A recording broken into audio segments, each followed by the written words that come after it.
திருமணத்திற்கு பிறகு ஆண்களுக்கு ஒரு சில பிரச்சனைகள்.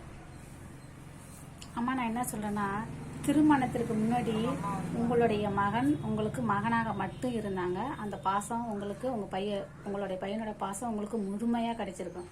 திருமணத்திற்கு பிறகு அந்த பாசம் வந்து ரெண்டா பிரியும். பாதி மருமகள் பக்கம், பாதி அம்மா பக்கம். அதனால வந்து கல்யாணம் ஆகிறதுக்கு முன்னாடி என்னுடைய பையன் வந்து என் மேல ரொம்ப சந்தோஷமா இருந்தான். இப்போ வந்து கல்யாணம் ஆனதுக்கு பிறகு மாறிட்டான்னு சொல்லுறது தவறு. எனக்கு தெரிஞ்சு இது தவறு. ஒன்று, அப்போ நம்ம என்ன செய்யறோம், திருமணம் பண்ணி வச்சுட்டு ஒரு மாதம் அப்படி 2 மாதம் அப்படி 3 மாதம் அப்படிதான் சந்தோஷமா இருக்கும். அதுக்கு பிறகு நம்மளே ஒரு பிரச்சனை உருவாக்கிக்கிறோம்.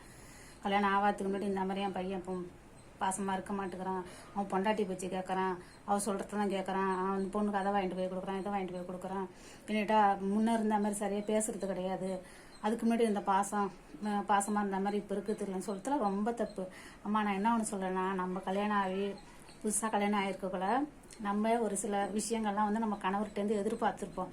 அதேமாரி தான் பெண்களாக இருக்கிறவங்களுக்குமே சரி, ஆண்களாக இருக்கிறவங்களுக்குமே சரி, அந்த வயசில் அந்த ஆசைகள், அந்த அனுபவங்கள் எல்லாம் எல்லாருக்கும் இயற்கையாக வரக்கூடியது தான். அதை நம்ம என்ன செய்யணும்னா, வயசில் பெரியவங்க நம்ம வந்து விட்டு கொடுத்துடணும். நம்ம வயசில் நம்ம திருமணம் ஆனப்போ நம்ம என்னெல்லாம் எதிர்பார்த்தோமோ அதுதான் நம்ம வீட்டுக்கு வந்த மருமகளை எதிர்பார்ப்பாங்க. அதை நம்ம விட்டு கொடுத்துட்டோன்னு வச்சுங்களேன், அந்த இடத்துல பிரச்சனை இருக்காது. இதை ஒரு சிலர் செய்யறது கிடையாது. அதையே ஒரு பெரிய பிரச்சனை ஆக்கி மாமியாருக்குள்ள பெரிய சண்டை வந்து கொடுது.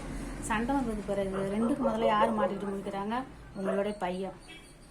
அவங்களோட சந்தோஷம் நிம்மதியும் நம்ம தான் கெடுக்கிறோம். இதில் பார்க்க போனாக்க யாரை சொல்லணும், 2 பேர் பக்கமும் தப்பு இருக்குன்னு தான் சொல்லுவோம். என்ன சொல்லனா, வீட்டுக்கு வந்த மருமகளை வந்து நீங்கள் வந்து மகளாக பார்த்தீங்கன்னா வச்சிங்களா, அந்த இடத்துல சண்டை இருக்காது. அதே மாதிரி அந்த மருமகளும் அந்த வீட்டுக்கு போனால் மாமியாராக பார்க்கக்கூடாது, அம்மாவாக பார்க்கணும். ஏன்னா நம்ம அம்மா ஒரு தப்பு செஞ்சுட்டாக்கா நம்ம எப்படி ஏற்றுக்கிறோம். அதேமாரி கொஞ்சம் வயசில் பெரியவங்க ஒரு சில விஷயங்கள் சொன்னாட்டாக்கா அதை கொஞ்சம் விட்டு கொடுத்துடணும். இது யாரும் நம்ம விட்டு கொடுக்க மாட்டோம். அது ஒரு பெரிய பிரச்சனையாக்கி சண்டையாக்கிட்டு இருக்கிறோம் நம்ம. உங்களோட பையன் ஆஃபீஸ் போயிருக்கிறாங்க, அவங்க வெளியில் போயிட்டு வந்தால் அவங்களுக்கு பல டென்ஷனும் இருக்கும். அவங்க ஒரு டென்ஷனோட வீட்டுக்கு வருவாங்க. வீட்டுக்கு வந்த வேகத்தை நம்ம என்ன செய்கிறோம், நீங்கள் ஒரு பக்கம் மூஞ்சி தூக்கிட்டு உட்காந்துருப்போங்க, உங்கள் மருமக ஒரு பக்கம் மூஞ்சி தூக்கிட்டு உட்காந்து 2 பக்கமும் என்னன்னு புரியாத ஒரு முழிப்பாரு. என்னன்னு கேட்டால் நீங்கள் ஒரு குறை சொல்லுவீங்க, உன் மனைவி என்ன சரியாக கவனிக்க மாட்டா, சொன்ன வச்சு கேட்க மாட்டா, சரியா அப்படின்னு நீங்கள் ஒரு குறை சொல்லுவீங்க. அவங்க என்ன சொல்லுவோம், உங்கள் அம்மா எப்போ பார்த்தாலும் எது செஞ்சு கொடுத்தாலும் என் மேலே குறை சொல்லிக்கிட்டே இருக்கிறாங்க, நாங்கள் இருக்குல்ல, நான் எங்கள் வீட்டுக்கு போகிறேன், என்னை கொண்டு போய் எங்கள் வீட்டில் விடுங்கன்னா அவங்க ஒரு பக்கம் குழம்புவாங்க. 2க்கு முதல்ல அவங்க என்ன பண்ணுறது நீங்கள் சொல்லுங்கள்.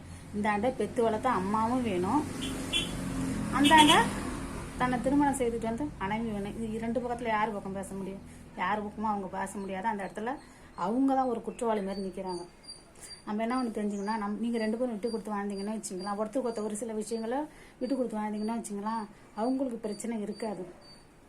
இது நிறைய குடும்பங்கள்ல இப்போ நிறைய குடும்பங்களில் இதுதான் நடந்துக்கிட்டு இருக்கு. இது உண்மையாக இருந்தால் எனக்கு தெரிஞ்ச என்ன ஒன்றுன்னா, நான் நிறைய எங்கள் மாமியார்கிட்ட நான் நிறைய இப்போ நான் என்ன சொன்னேன், இது எல்லாமே நான் அனுபவிச்சு இன்ன வரைக்கும் நான் அனுபவிச்சேன். 20 வருஷம் அதை நான் கல்யாணம் பண்ணி இன்னும் இந்த 20 வருஷமாக நான் அதை அனுபவிச்சுக்கிட்டு தான் இருக்கிறேன். இன்னைக்கு நான் என்ன ஒன்று தெரிஞ்சுக்கிட்டு தெரியுமா, அதுலேருந்து நான் இன்னைக்கு வந்து மருமகளாக இருக்கிறேன். இன்னொரு 5 வருஷம் கழிச்சு நான் மாமியாராக ஆகிடுவோம். ஏன்னா எனக்கு 2 ஆண் குழந்தைகள் இருக்காங்க. நான் என்னெல்லாம் எங்கள் மாமியார்கிட்ட நான் என்ன விஷயம்லாம் நான் கஷ்டப்பட்டனோ, என்னோட வயசுல நான் கல்யாணம் பண்ணிக்கிட்டு வந்து அவங்க என்னெல்லாம் கஷ்டப்படுத்தினாங்களோ, நான் வந்து என்ன ஒன்று கற்றுக்கிட்டேன்னா, நம்ம வீட்டுக்கு வர மருமகளுக்கு இதேமாரி ஒரு கஷ்டத்தை கொடுக்கக்கூடாது, நம்ம ஒரு தாய் மாரி இருக்கணும்னு நான் தெரிஞ்சுக்கிட்டேன். இது உங்களுக்கு பிடிச்சிருந்தா லைக் பண்ணுங்க, கமெண்ட் பண்ணுங்க, சப்ஸ்கிரைப் பண்ணுங்க. ரொம்ப சண்டை பிடிச்சிக்காத இருந்தாலே குடும்பத்தில் சந்தோஷம் இருக்கும்.